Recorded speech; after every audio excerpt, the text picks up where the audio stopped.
Music Theory, a complete course from grades 1 to 5. Lesson 3, Treble and Bass Clefs.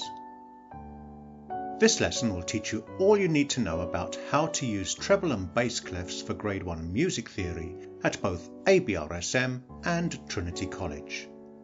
Before writing any notes in the treble clef, you need to be able to draw the clef neatly for yourself. Bear in mind the following points. Start around the second line from the bottom and loop around clockwise so that your clef just touches the middle and bottom line. Then slant up to the top, looping over just above the top of the stave.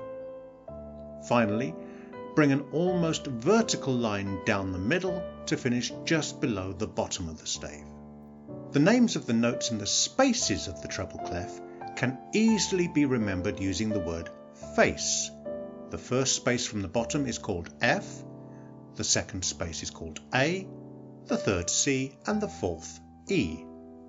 The names of the notes on the lines of the treble clef can likewise be remembered using the phrase "every green bus drives fast." The drawing of a bass clef is somewhat easier than the treble clef. Nevertheless, care must still be taken to make it neat.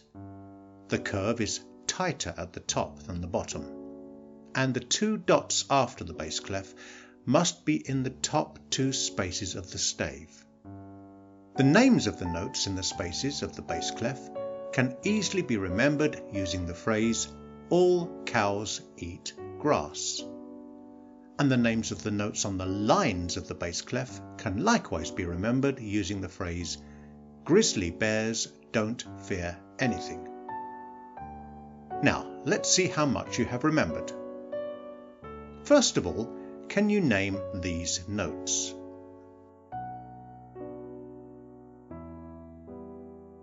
The first one is G, then C, notice the bass clef, then E, then F, then another F, and finally C.